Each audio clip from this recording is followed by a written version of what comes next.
Tidak ada apa-apanya. Dunia ini kenikmatan yang sedikit. Dunia adalah tempat di mana Nabi Yusuf alaihissalam dijual dengan harga yang sangat murah.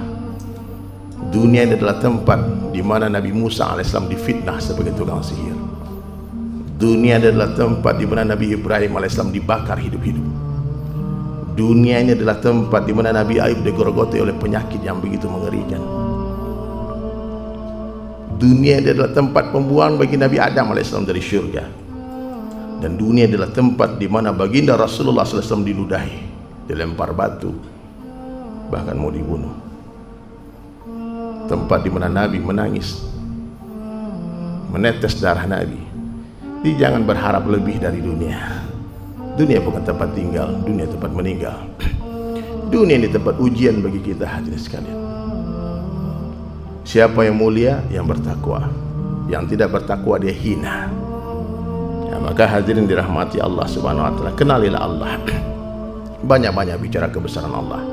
Majlis kita mesti menjadi majlis syukur kepada Allah.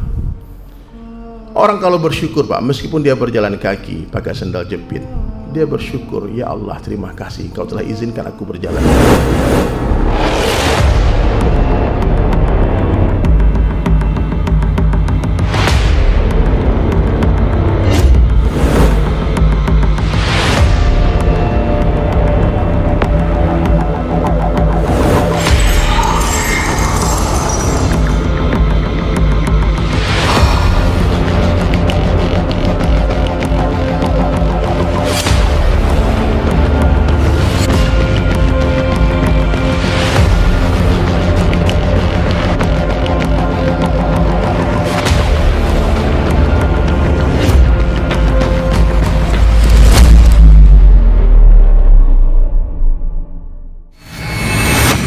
Jadi orang beriman itu hebat. Ma fi qalbi ghairullah, di hatinya orang mukmin tidak ada apapun, tidak ada siapapun selain Allah.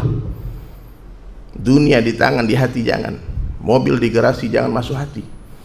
Selagi masih ada makhluk di dalam hati, jangan berharap kebesaran Allah masuk ke dalam hati. Selagi masih ada musang di dalam kandang, jangan berharap ayam akan masuk ke dalam kandang. Bagaimana caranya? Kita keluarkan musangnya, bersihkan kandangnya, barulah ayam akan masuk dengan sendirinya ke dalam kandang tadi. Selagi di dalam sumur masih ada bangkainya, meskipun kita datangkan air zam-zam bertangki-tangki, tetap air itu akan menjadi najis. Bagaimana caranya? Kita keluarkan bangkainya, bersihkan sumurnya dari kotoran, kuras habis airnya, baru ganti dengan air bersih. Nah, maka hadirin sekalian, apa misi kita yang awal yang harus kita buat? Mengeluarkan seluruh kebesaran makhluk dari dalam hati, barulah nanti kebesaran Allah masuk ke dalam hati. Ma fi qalbi ghairullah. Dan apa tanda-tanda orang yang di hatinya ada kebesaran Allah?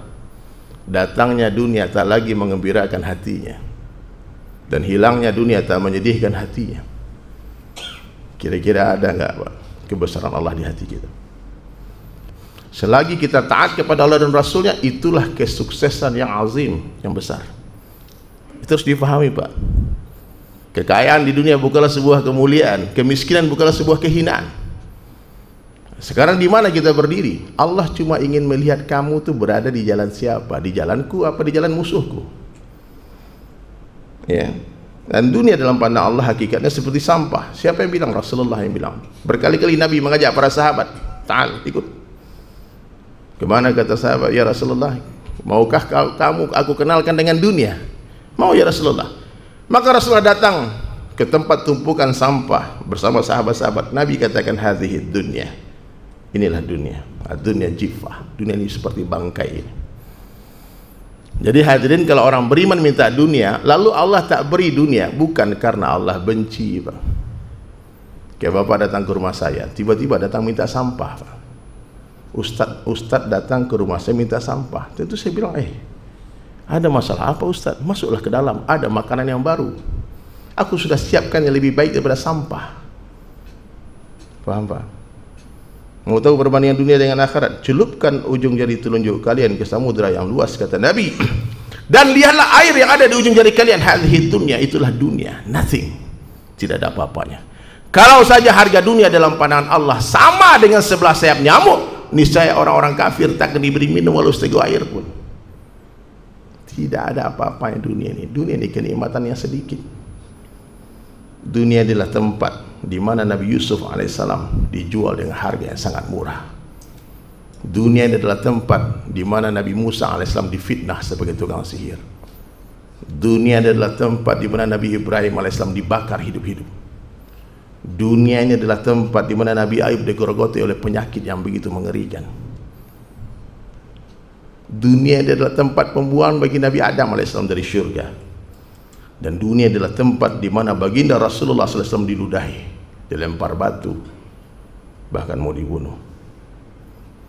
Tempat di mana Nabi menangis, menetes darah Nabi. Jadi jangan berharap lebih dari dunia. Dunia bukan tempat tinggal, dunia tempat meninggal. Dunia ini tempat ujian bagi kita hadirin sekalian. Siapa yang mulia? Yang bertakwa. Yang tidak bertakwa dia hina. Ya, maka hadirin dirahmati Allah Subhanahu wa taala, kenalilah Allah. Banyak-banyak bicara kebesaran Allah. Majlis kita mesti menjadi majlis syukur kepada Allah. Orang kalau bersyukur Pak, meskipun dia berjalan kaki pakai sandal jepit, dia bersyukur, ya Allah terima kasih Engkau telah izinkan aku berjalan di bumi-Mu ya Allah. Banyak orang tak punya kaki tak bisa berjalan. Tapi orang yang tak bersyukur meskipun dia naik mobil Rolls Royce, Ferrari, Alphard, dia tetap akan mengeluh. Hari ini kenapa kita mengeluh? Karena kita tak bersyukur tentang makanan yang kita makan. Coba bapak-bapak fikirkan, makanan segenggam, satu suap nasi itu, berapa triliun makhluk yang terlibat dalam datangnya nasi di depan mata kita, yang tak pernah kita syukuri. Berkumpul seluruh manusia tak akan mampu menciptakan satu butir nasi tanpa dari tidak ada menjadi ada. Coba bayangkan nasi itu datang. Nasi datang dari mana? Padi. Padi dari mana? Sawah.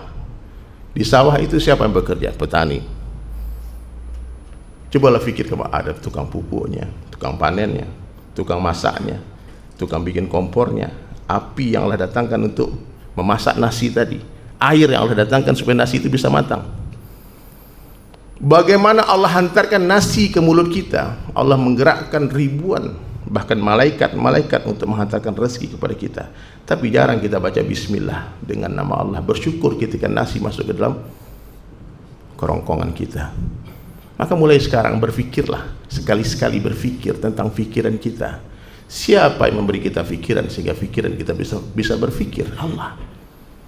Pulang ke rumah lihat istri Pak, bagaimana Allah menghantarkan istri ke rumah kita itu. Bukan hanya mertua kita yang terlibat Pak. Allah hantarkan Nabi Adam ke dunia sampai dengan ibunda Hawa, terus keturunannya sampailah lahir istri kita. Berapa makhluk yang terlibat dengan datangnya istri ke rumah kita itu? Pernah nggak kita syukuri nikmat itu? Nikmat diberi mata oleh Allah, diberi telinga oleh Allah, diberi lisan oleh Allah. Setiap hembusan nafas berapa harus kita bayar Pak? Manusia ini bernafas 20.000 kali setiap hari without thinking, tanpa berpikir. Pernah nggak kita berpikir setiap kali menghembuskan nafas, menarik nafas? Alhamdulillah, alhamdulillah. Jadi hadirin sekalian, kita tidak punya apa-apa di dunia ini. Semua milik Allah. Suka-suka Allah saja. Allah gives, Allah takes. Allah berikan, Allah ambil. Suka-suka Allah. Allah ciptakan, Allah hancurkan. Kalau Allah katakan mati, mati kita Pak. Kita bisa mati kapan saja. Jangan tertipu dengan usia muda. Jangan tertipu dengan badan yang sehat. Aku ini rajin olahraga, lama aku mati lagi. Banyak orang mati di lapang bola Pak. Banyak orang mati lagi olahraga. Mungkin hari ini hari terakhir kita. Wallahu a'lam bishawab. Dan orang yang paling cerdas kata Nabi siapa? Adalah orang yang paling banyak zikrul maut, mengingat mati dan mempersiapkan bakal matinya. Orang beriman takut Pak. Dia nggak mau berebut-rebut dengan dunia. Dunia ini bukan untuk diperebutkan Pak. Kekuasaan itu bukan untuk diperebutkan. Kekuasaan itu pemberian dari Allah. Kalau Allah dah takdirkan jadi Pak. Yang menaikkan raja-raja siapa? Allah. Yang menurunkan raja-raja adalah Allah. Yang memuliakan adalah Allah dan menghinakan adalah Allah. Allah berkuasa memuliakan orang biasa tanpa jadikan dia raja. Allah pun berkuasa menghinakan raja-raja tanpa mengambil kerajaannya.